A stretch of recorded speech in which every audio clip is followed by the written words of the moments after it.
Okay, so a lot of people are constantly trying to find some sort of gimmick, right? Always. They're always trying to find some sort of gimmick. But what you could do instead is you could invest in some sort of skills. Okay. Now, students of mine are going to give me crap because there was one out, and that's true. I actually overshot the first shot, like just brought it entirely too high. But point is, though, is that if you invest in skills, okay, you don't have to rely on gimmicks. And that brings us to this. What's going on, guys? I'm Chris, and this is Regular Guy Training. And today I'm actually bringing you something that's been bolted to this guy for some time now. I really love this optic. This thing has been sitting on here for, I think, a couple of years now. It's been the only optic that this Draco has seen since I started doing whatever I started doing with it. So over the course of this thing's life, some of you might be noticing that it's starting to eject a little weak. That is entirely the case. And the reason why that is entirely the case is because, dude, this thing has been through hell, right? This particular Draco has had the recoil spring changed on it, and that's about it. I'm pretty sure I'm going to have to do an overhaul as far as springs and that kind of stuff before too terribly long. But we shot something like, well, we just now crested 25,000 rounds on this thing. And as far as the whole thing is concerned, I mean, I couldn't be happier with this. I switched out to a different brace, mostly because I was bored, but I actually like this significantly better than the SPA3 for this format specifically, for guys running around with ARs and that kind of stuff. You know, I get that. I totally get that. But this is like really good length of pull because of the angles and that kind of stuff. It's basically like 193 height, so it's pretty good for the vast majority of things. So for anybody that's got questions on that, that's why this brace is here. But you guys have read the title. You know what model Holosun this is. Now, it isn't a surprise at this point that Holosun has been up to a lot of really good stuff, you know, as far as pistol optics, rifle optics, and that kind of stuff. And one thing I don't see people talking about very much is this one in particular. Now, for those of you that have come out and trained with us a bunch, you pretty much already know what my opinion is on this. You see me shoot the bejesus out of the Draco C with it, and you know the proof of concept is pretty much there. What's wild about this is that I've had absolutely no problems with it whatsoever. It's riding on an Ultimax, so if your optic is lesser than like an aim point or something like that, it's gonna die. Like, it's gonna die up here. I've seen like Bushnells and various other shit grade optics get thrown on top of an Ultimac, and it just gets fried to death between the summers and the winters and shooting high volume and going to classes and that kind of stuff. Now, what's great about this in particular, now, first of all, I do have a couple of knocks on this before I just continue to gush about this optic for the rest of this video. The mount that this thing comes with, although it's a QD mount and that kind of stuff, and that might be okay, like on ARs and that kind of deal, but it is 100% not okay on this. The Draco has absolutely shaken that stock mount loose, so you're going to want to get something else. Fortunately, this goes by aimpoint T1, T2 footprint. So a quick trip to Midwest Industries, and that problem is solved, and it stays solved. I personally like the Midwest Industries QD, like setup. Like, I love the design. You know, American Defense is American Defense. They're really good, but I like the design for the QD on Midwest Industries a little bit better. So, well, this guy, honestly, if you sat it side by side next to somebody that didn't know any better, to like an aimpoint T2, and if, you know, the brand obviously was covered up on it, they would mistake this for an aimpoint T2 all day long, with like different controls. Me personally, I mean, it's not even starbursting at all. After 25,000 rounds of running on the hottest part of an AK, you would think that at least by now it would start to starburst a little bit, and what that means is like the reticle is starting to flare. a little. But I mean, even looking through it now, I mean, unless I set it to insanely bright, it's crisp, it's clear.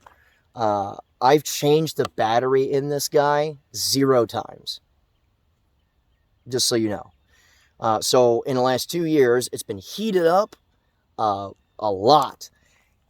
You know, cooled down because it's been shot in the winter and that kind of stuff, and just over and over with that nonsense.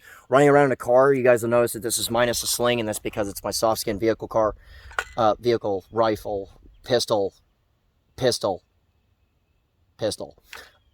So, so I travel around with this a lot. You know, it sits in the floorboard and that kind of stuff, because while I'm doing a lot of right-handed rifle things, I can still get up on it and go back to the left-hand side and do what I got to do if I got to, you know, extract myself out of a vehicle. But point is, though, is that this guy's been riding around in a Corolla, you know, for the billion miles that I've driven to various classes and that kind of deal. Again, it's been shot over and over and over again. Eventually, this barrel's going to die, and because it's a cold hammer forged barrel, it's probably not going to last too terribly much longer. I'm expecting around 32,000. Like most CHF barrels, this Draco barrel is going to die, and then I got a project. But the entire time it's been sitting here, I have taken this off to service this thing and like desurface rust in little places here and there. Like if I'm in a place that was particularly saturated with rain, or if I went to Florida, which rusts everything. I've dismounted this a couple of times, meaning the Ultimac itself, so that I could clean a bunch of junk out, make sure that there's no surface rust, that kind of deal.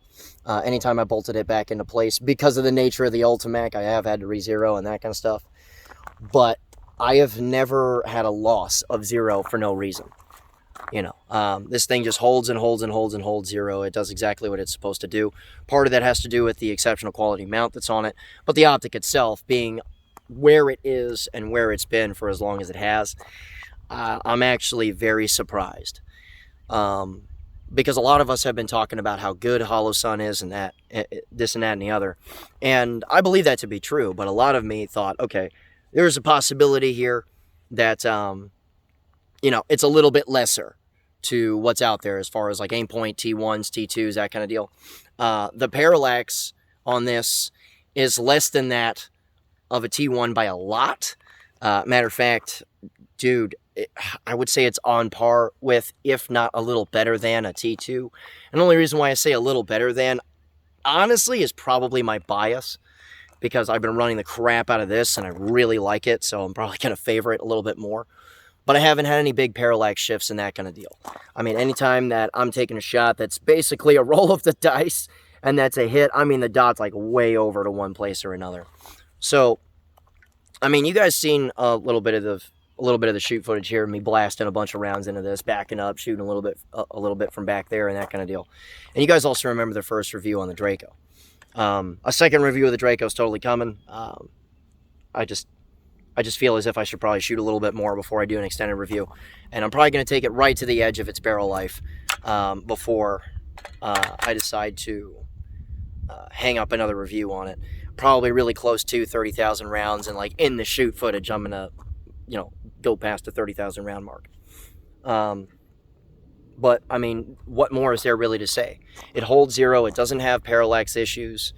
The shake-awake technology on it, to me, actually gives it a leg up against this competition, like in the small rifle red dot category, because I can set this down, I can leave it down, and the second I start to pick it back up, if there's any movement at all, it turns back on.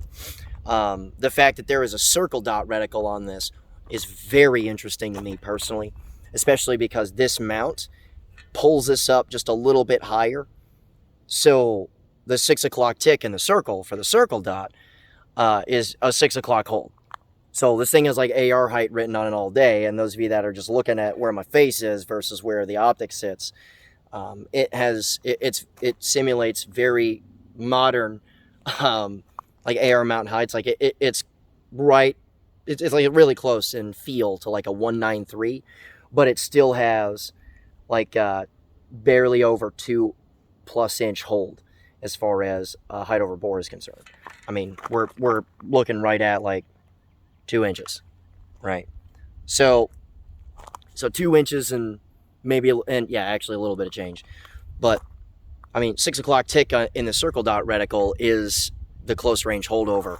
So, I mean, as far as things that match up really, really well, this mount, this optic on this particular gun, it for me is and has been perfect for some time now. And the funny thing is that like I've used this under night vision and that kind of stuff before, obviously minus an IR laser, but using this with like a left eye drop, PVS 14 and that kind of deal, it is really easy to superimpose this over because of the type of reticle that it is. If you dim it down a little bit and you put it behind a night vision tube, it's very, very pleasant to shoot very, very well. And again, you know, battery life is, from my knowledge so far, just as described on the freaking box. So I'm going to say something that I haven't said about Holosun ever, but I'm a very strong believer in this particular optic, as hard as they are to find at the moment. If this isn't the best red dot for a rifle in this format, it's very damn close or right up there with what's rated as the very best. Because I've seen aimpoint T1s die, I've seen aimpoint T2s die. You know, circumstance being what it is. Jesus Christ, my hair is fucking crazy today. This wind won't cooperate. Like, but you know, but that, I mean, circumstance being what it is. I mean, stuff can break, stuff gets made on Monday and Friday. But I've never seen one of these get killed. And the only time that I see people buy them is off of my suggestion, right? So, and most of the time they get mounted actually to a Draco, right? So as far as all that goes, I mean, damn, this is, if it's not the best, it's right up there with them and compares to them. And as a feature set, I personally believe that's better than, you know, red dots that are in its class, that are in this format, because the shake awake thing is amazing. You know, the fact that it's got guards for its elevation and windage turrets, which is really important. The fact that the turrets themselves isn't some stupid format, it's just a flathead. You know, I mean, good tactile buttons and that kind of thing versus a turnstile, which does get weaker over time, and you notice it wiggling a little bit. I mean, if I were to say that it's an aimpoint T2 done just a little bit better, that might freak a couple of people out, but I'm leaning towards that territory. You know, so now that I've sat here and gushed about it, if you guys were ever on the fence, if you've seen this before and you're like, I'll pass, I wouldn't. I really wouldn't. I would absolutely mount this to an AR, an AK, a fucking 12-gauge shotgun. The only thing I haven't seen this mounted to is like a SCAR 17, which is notorious for eating optics and that kind of stuff. But, I mean, that's really all I got on it. So if you guys want to come out and train with us, you absolutely can. I recently made like a community post for YouTube that showed our current schedule as far as how, you know, where and how classes are going to be and that kind of stuff. Next month, we're going to have a vehicle course right out here. We got our vehicles staged and ready to go. Where we are actually going to end up with a third. Going back to Florida, we've redone a little bit of the curriculum and that kind of stuff so that it's a little more concentrated. It's actually significantly harder, depending on who's used to us and who ain't used to us. So we're going to be in various different places, including this range, Florida, freaking various other places. We just finished a class out in Pennsylvania. We're likely going back there around about November time frame, but don't hold me to that yet. It's not on the schedule.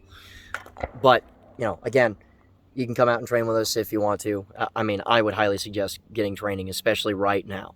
Especially right now. So, you know, that is what it is. If you guys want to support us on Patreon, you absolutely can. Link for that is in the description below. And for those of you that want to benefit out of that, $41 a month gets you as much training as you want with us as you want. Pretty much all that's required after you sign up there is, you know, you shoot me an email, be like, hey, I want to go to this class. And as long as I have a slot, I will verify that you're a friggin' $41 a month guy and then put you in a slot. If you want to check us out on Facebook, you absolutely can. Link for that is in the description below as well. And you know what? That's all I really have on this. This is a fantastic optic, and I cannot recommend it more. So, that being said, guys, remember, a regular guy's firearm is the last defense against tyranny. Be easy.